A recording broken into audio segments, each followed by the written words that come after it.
Greetings to the International Congress of Iranian Scientific Association of Sport Management.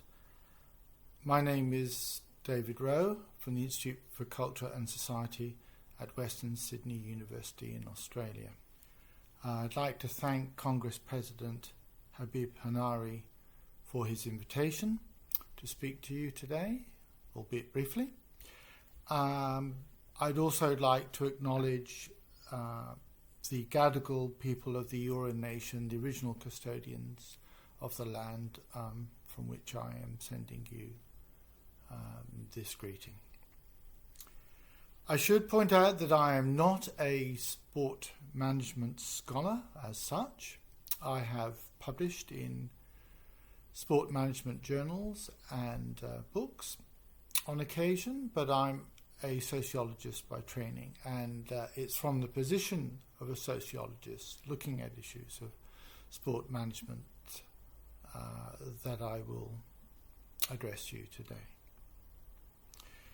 The topic, certainly the title of this presentation, is Contemporary Global Sport, Questions of Management. That is that I'm interested today to talk to you about some of the major issues that I see having a bearing on global sport management as it intersects with various social, cultural and political issues with which I'm concerned. The first part of my presentation is called Managing Sport and the COVID-19 Pandemic. We've all had to experience the problems associated with the pandemic, and of course some of us have unfortunately experienced the tragedy of death and illness arising from it. And it's had a big impact, of course, on the world of sport, as we would expect.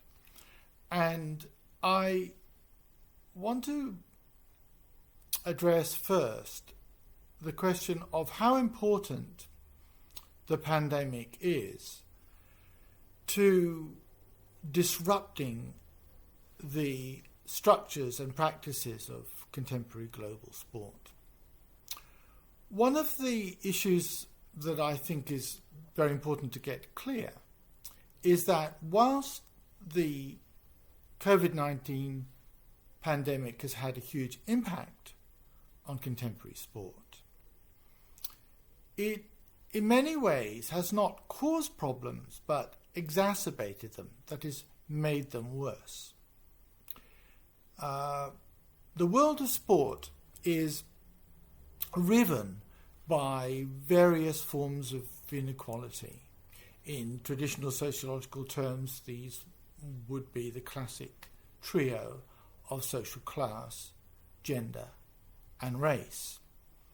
And certainly much of the debate that goes on in universities and in the media and in the wider public sphere about sport is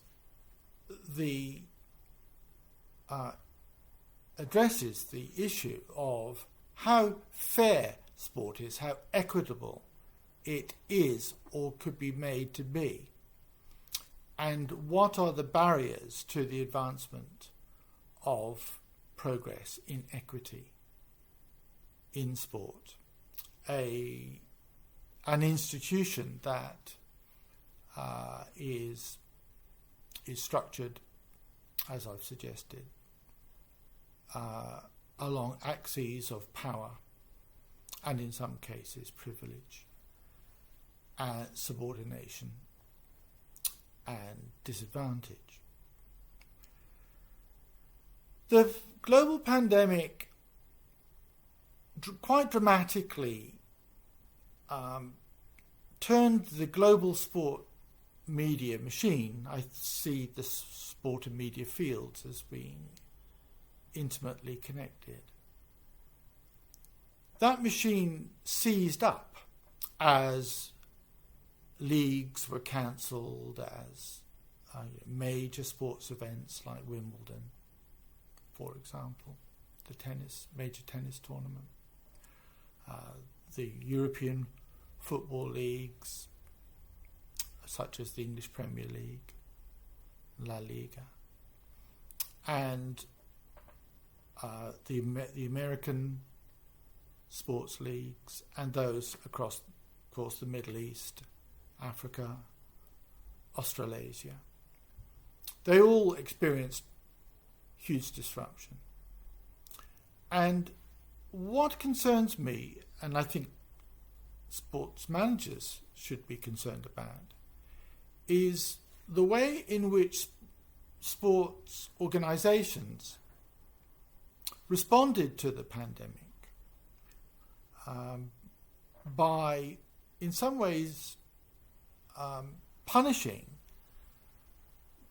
the already relatively disempowered people in the sport world. One example I would give concerns gender. That is, that sport is traditionally a male-dominated social institution. It grew out of a masculine ethic, and sports organisations have been dominated by men. Most of the people who make most of the money out of sport are also men.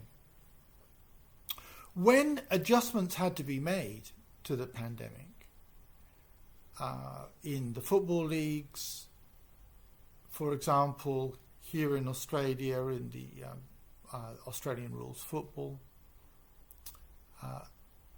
as well as association football in various countries, it was women's sport that was often cancelled, that was the first to be closed down and the last to start up again. And in some ways, I think the global pandemic became an excuse to go back on, to reverse some of the gains that have been made in women's sport, slowly getting closer to men's sport in terms of support and remuneration. I think that is an issue that those in sports management should take a very close look at, to make sure that the crisis of the COVID-19 pandemic was not used as cover to reverse the gains in inequity in areas like gender in world sport. A related area I'd like to discuss, and certainly the global pandemic has impinged on it quite seriously, is that of managing sport media and events. Media is a very important area, as I've suggested, because most people encounter sport through media, in particular the broadcast media. And so there have been a number of problems of cancellation of sports encounters and contests, led media companies to, in some ways, demand their money back on the rights they had paid for those events, therefore causing a crisis in the economy of sport itself. One area that I've been very interested in over the years is the relationship between sport and what I call cultural citizenship. That is the capacity of people, all people, to have rights to play sport and also to be exposed to important sports events through the media without charge, without being put behind paywalls and subscription models where significant sport events, national, international, global, should really be part of the common culture and available to us all. The events that have been shown, as I've suggested, have tended to be the major sports. But there have also been questions around public health and the holding of major sports events. As I speak to you, the Australian Tennis Open is on, a major event. And later in this year, it is expected that the Summer Olympic Games will take place in Tokyo. There are questions, I think, therefore, about what role sport might play in making the pandemic worse, essentially in causing major spreading events in the countries in which sports contests take place, with large numbers of players, officials and spectators. Whether spectators should be involved at all, whether athletes should and coaches and officials should be allowed to travel between countries. These are major questions that sports management needs to consider. Is sport so important that it can put at risk public health? The third issue that I want to raise specifically today concerns managing sport politics, or the relationship between sport and politics. Now, in my view, there is a myth that we've heard many times, that there should be no mixing of sport and politics. They should be somehow kept apart, and it's unhealthy for sport and politics to be involved with each other. I think that is nonsense. I think that sport has always been deeply political. It's political around, for example, nationalism. It's political in terms of the expenditure of public funding. It is political in terms of the values and practices that it promotes and those that it might repress or silence. And the Black Lives Matter movement, for example, has been a very important area in which the relationship between sport and politics has been expressed. And initially, many athletes were punished, particularly Colin Kaepernick from the National Football League in the United States, who kicked all this off well before the pandemic, of taking a knee about racial oppression in his country, and then the United States, and then extended around the world about racial oppression in sport, opposing it. And I think it's very important that athletes are given the opportunity to express their political views in, not in an unfettered way, but they should not be prevented from expressing their political commitments, clearly provided that they do not threaten others in that expression.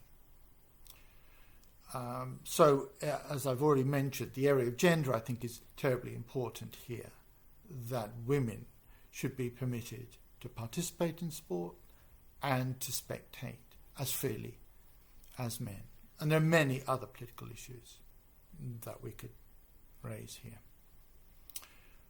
Those are really very brief and sketchy comments about sport management and the major questions that it must confront.